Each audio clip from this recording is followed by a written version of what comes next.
She was never considered the most technically gifted actress of her generation. She didn't study classical theater. She didn't disappear into characters or transform herself from role to role. And yet Brigitte Bardot permanently changed how the world viewed women, fame, desire, and freedom. And, when she passed away at the age of 91, one sentence appeared again and again across headlines and tributes. She wasn't an actress. She was a phenomenon. A description that wasn't meant as criticism, but as an explanation. Because Bardot didn't build her legacy through performance alone. She built it through presence. To understand why her influence still resonates today, decades after she walked away from cinema, we have to return to the moment when she was not yet a myth, not yet a symbol, but something far more unsettling to the world around her. A disruption. Brigitte Bardot entered cinema very young, in a France still shaped by post-war order, tradition, and moral restraint. Where films of the early 1950s favored elegance, structure, and emotional control, and where female characters were written to be composed, distant, graceful, and contained. And Bardot did not arrive quietly into that system. She didn't fit its expectations, and she didn't attempt to. She wasn't interested in hiding behind technique or carefully constructed performances. And on screen, she didn't feel like someone pretending to be someone else. She felt like someone being watched. Film historian Antoine de Bec would later describe her as a mirror of her time, not because she portrayed social change, but because she reflected it, embodying something already shifting beneath the surface of society long before cinema was ready to acknowledge it. That reflection became impossible to ignore in 1956, the year director Roger Vadim released and God created Woman, a film that in France received cautious and divided reactions, with critics expressing discomfort and others dismissing it outright, describing it as provocative, too free, and too distant from the moral tone of French cinema at the time. Bardot's character did not behave the way audiences expected women on screen to behave. She did not wait. She did not submit. She did not apologize. She desired openly. She chose freely. And she moved through the story without asking permission, which for many viewers was not simply unfamiliar, but deeply unsettling. The real turning point, however, did not come from France, because when the film was released in the United States in 1958, something unexpected happened. American audiences, particularly younger viewers, did not interpret the film as immoral or scandalous.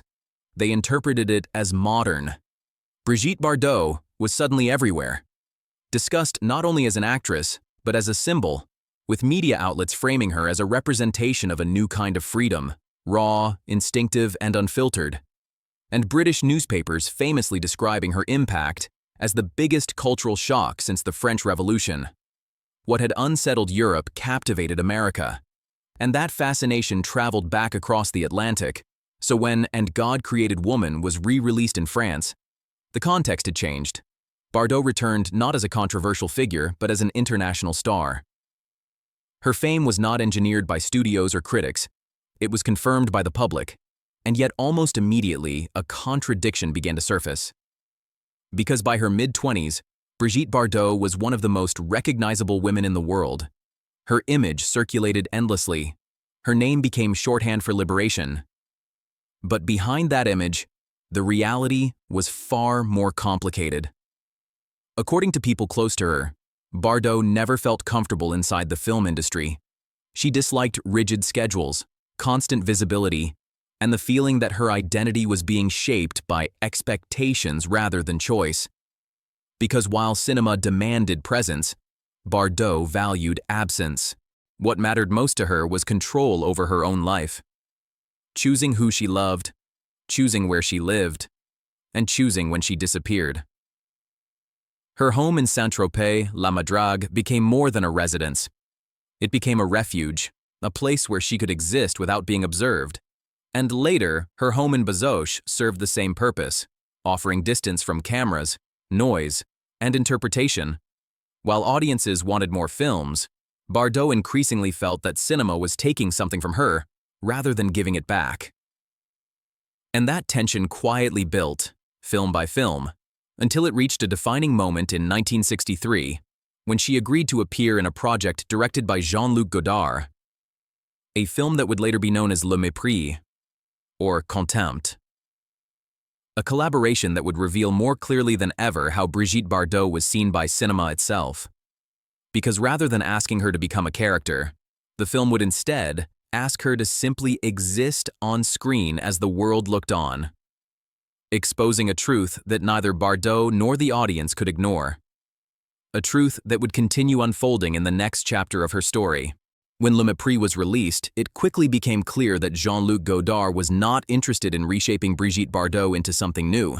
Instead, he chose to frame her exactly as she was, and in doing so, he revealed the central paradox of her entire career. Because Bardot could only ever be herself on screen. She could only speak in her own rhythm, move in her own way, and exist within her own emotional gravity. And that was precisely what made her impossible to control. Godard famously referred to her as a plant, something to be observed rather than directed. And while the phrase may sound dismissive, it captured something essential about how Bardot functioned in cinema. She was not performing emotion. She was emitting it. And the camera simply recorded the effect. The film's opening sequence, which would later become one of the most discussed scenes in cinematic history, was not originally planned in that form. It was added, Abrier-sar, Perdopri du Sars, insisto embrasai insisted on showcasing Bardot's physical presence more explicitly, and Godard, rather than resisting, complied in his own way, presenting the scene with an almost clinical detachment that stripped it of spectacle and turned it into commentary. What emerged was not provocation for its own sake, but exposure. An acknowledgement of how the industry viewed Bardot and how audiences were trained to look at her. Despite the film's artistic success, it did little to ease Bardot's personal discomfort with cinema, because while critics celebrated Le Mépris as a masterpiece, Bardot experienced it as further confirmation that she was being seen more as an object of meaning than as a person. She did not enjoy dissecting scripts or analyzing characters. She did not seek validation from critics or awards, and she often expressed frustration with the artificiality of film sets and promotional obligations. For Bardot, cinema was never a calling. It was a tool, a means to an end. And once that end had been achieved, global recognition, financial independence, and personal autonomy, her motivation to continue steadily diminished. Outside of film, Bardot's passions were strikingly clear and deeply consistent. She loved animals with an intensity that preceded her fame and would ultimately outlast it. And even at the height of her celebrity, she was known to rescue animals, advocate for their protection, and speak openly against mistreatment, long before such positions were fashionable or widely supported. Music was another space where she felt freer, unburdened by expectations of transformation or technical mastery. And her collaborations with musicians allowed her to express herself without pretending to be someone else. This sense of authenticity reached its most famous expression during her relationship with Serge Gainsbourg, a connection that would become one of the most mythologized creative partnerships in French cultural history. Their relationship was brief, intense, and entirely consuming, unfolding over a matter of months in 1967. But the impact of that period would resonate for decades through the music they created together. Songs like Harley Davidson, Comic Strip, and Bonnie and Clyde were not crafted to tell stories. They were expressions of mood, desire, and intimacy, capturing something raw and immediate that mirrored Bardot's own approach to life. The recording of Je t'aime, Moi non plus on December 10th, 1967, became legendary not because of controversy, but because of what it represented. A private moment translated into sound, a record of emotion rather than performance. Bardot later requested that the recording be shelved, reportedly out of concern for the personal consequences it might create. And it would not be publicly released in her version during her lifetime. later becoming associated with Jane Birkin, Gainsbourg's subsequent partner. Despite this, Bardot consistently described Initials BB, another song written by Gainsbourg, as the most beautiful declaration of love she ever received. Not because it idealized her, but because it understood her. What made the Bardot-Gainsbourg relationship so powerful in public memory was not scandal, but choice. Bardot chose Gainsbourg because of how he saw her, because of the way he desired her without trying to reshape her.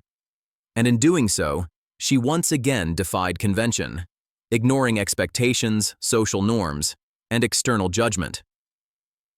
This pattern of choosing intensity over stability, passion over permanence, would define not only her relationships, but her broader approach to life.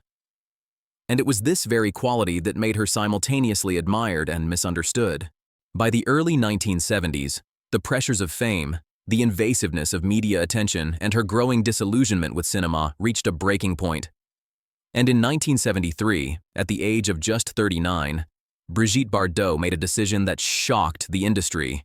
She walked away from film entirely, not with a farewell tour or a final statement, but with quiet finality, stepping out of the spotlight at the height of her recognition, a move that would only deepen her legend and raise a question that continues to echo. Why would someone who had everything the world could offer choose to leave it all behind? A question whose answer would redefine the meaning of her legacy and lead directly into the final phase of her life and influence, a phase that would prove she never needed cinema to remain unforgettable. After stepping away from cinema in 1973, Brigitte Bardot did not retreat into silence or obscurity. Instead, she redirected her energy with the same intensity that had once fueled her fame, choosing a path that surprised many and unsettled others, because without films, interviews, or public appearances, she remained present in global conversation through conviction rather than visibility.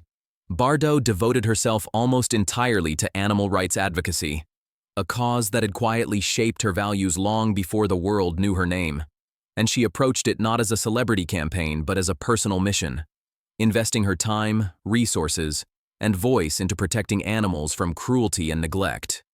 In 1986, she formalized this commitment by founding the Brigitte Bardot Foundation, an organization dedicated to animal welfare that would go on to operate internationally, funding shelters, influencing legislation, and supporting rescue efforts across multiple countries. This new chapter of her life reinforced a pattern that had defined her from the beginning. When Bardot committed to something, she did so fully, without concern for public approval or strategic positioning. And this uncompromising approach once again placed her at odds with mainstream opinion. Unlike her film career, which had been interpreted and celebrated by others, her activism was direct, personal, and at times confrontational. And while many praised her dedication and impact, others criticized her tone and methods, creating a public divide that mirrored the contradictions that had always surrounded her. Bardot did not attempt to manage this tension. She neither softened her positions nor distanced herself from controversy, because for her, conviction mattered more than consensus. Over time, her withdrawal from celebrity culture transformed her image in an unexpected way. She became less a figure of entertainment and more a symbol of absolute autonomy. Someone who had experienced global adoration and then rejected it entirely on her own terms. This choice reshaped how her earlier career was understood, reframing her films not as the foundation of her identity, but as a phase she had outgrown. Film historians and critics increasingly described Bardot not as a performer in the traditional sense, but as a cultural event. Someone whose impact extended beyond cinema into fashion, social norms, and the evolving perception of female independence. Her style, her demeanor, and her refusal to conform had influenced generations of artists, musicians, designers, and public figures, many of whom cited her as a reference point rather than a role model, because Bardot was never about imitation. She was about permission. Permission to exist outside prescribed roles. Even as she remained largely absent from public life, her image continued to circulate, appearing in retrospectives, documentaries, and academic discussions that sought to understand how a woman who claimed she was not an actress could leave such an enduring mark on the art of film. The answer, many concluded, lay in the way Bardot collapsed the distance between person and presence. She did not disappear into characters. She brought herself into them, allowing audiences to project meaning onto her without mediation. This openness, while powerful, also carried a cost because it blurred the boundary between the private individual and the public figure, a tension that ultimately drove her decision to withdraw. As decades passed, Bardot's absence became part of her mythology, reinforcing the idea that her power came not from constant exposure, but from restraint. In an era increasingly defined by visibility and self-promotion, her refusal to participate felt almost radical, and this contrast only amplified interest in her life and legacy. When news of her passing emerged at the age of 91, reactions reflected this complexity. Tributes acknowledged not only her films but her broader influence, describing her as a woman who had changed the rules simply by refusing to follow them. Commentators emphasized that Bardot had never sought to be exemplary or instructive. She lived according to instinct rather than strategy. And it was this instinctive quality that made her both magnetic and divisive. The phrase that resurfaced most often, "She wasn't an actress, she was a phenomenon," now carried even greater weight, because it captured not only how she had been perceived in her youth, but how she had chosen to live her entire life, as someone who could not be contained by categories or expectations. Yet to fully understand why that description still resonates, it is necessary to step back and consider what Bardot represented beyond her own choices, how her existence intersected with broader cultural shifts, and why her legacy continues to feel relevant in a world that has changed dramatically since her rise. Questions that lead directly into the final reflection on what Brigitte Bardot ultimately left behind and why her story continues to invite examination rather than closure. To understand what Brigitte Bardot ultimately left behind, it helps to look not at her filmography alone, but at the cultural space she occupied. Because Bardot did not simply succeed within an existing system, she exposed its limitations by existing outside of it. At a time when women in cinema were expected to perform elegance, restraint, and emotional availability, Bardot presented something fundamentally different. A presence that felt instinctive rather than constructed, free rather than curated. And this shift altered how audiences perceived not only female characters, but female autonomy itself. She did not ask cinema to redefine her. She forced cinema to respond to her, and in doing so, she revealed how narrow its definitions had been. This is why so many critics struggled to categorize her, because traditional metrics of acting did not apply, and yet her impact was undeniable. Bardot's legacy is not rooted in transformation or technique. It is rooted in permission. The permission she gave others to exist more openly, to choose desire over decorum, and to step away when participation no longer aligned with selfhood. Her decision to leave cinema at its peak remains one of the most significant gestures of autonomy in modern cultural history. Not because it rejected fame, but because it demonstrated that fame does not have to define fulfillment. In the decades that followed, Bardot became a reference point rather than a presence, invoked in discussions about celebrity, agency, and the cost of visibility. And this symbolic role only strengthened as she remained absent. Unlike figures who maintain relevance through constant reinvention, Bardot maintained it through consistency, by never returning, never explaining herself, and never softening the choices she had already made. This constancy transformed her from a star into a fixed point in cultural memory, someone whose image could be revisited but not revised. When historians describe her as a phenomenon, they are not diminishing her contributions. They are acknowledging that her influence cannot be confined to film alone. It exists in the way she disrupted expectations and refused resolution. Bardot did not offer a narrative of growth, redemption, or reinvention. She offered a narrative of intensity followed by withdrawal, and that arc challenges how celebrity stories are usually told. In a media landscape that rewards constant output and self-disclosure, her silence remains one of her most powerful statements. It forces a reconsideration of what legacy means, whether it is built through accumulation or through impact, through longevity or through clarity of choice.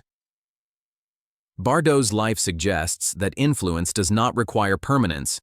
It requires presence at the right moment and the courage to leave when that moment has passed. As audiences continue to rediscover her films and revisit the discussion surrounding her life, the fascination endures not because answers have been found, but because the questions remain open. Was she an actress, a symbol, an activist, or something else entirely? And does it matter if she refused all of those labels? Perhaps the most accurate way to understand Brigitte Bardot is to accept her on her own terms, as someone who entered the world fully formed, altered it by being herself, and then chose to step away without explanation. In doing so, she left behind not a lesson to follow, but a possibility to consider. The possibility that freedom is not something granted by recognition, but something claimed through choice. And that idea, more than any single film or moment, is why Brigitte Bardot remains unforgettable, not as an actress, but as a phenomenon whose impact continues to echo long after the screen has gone dark.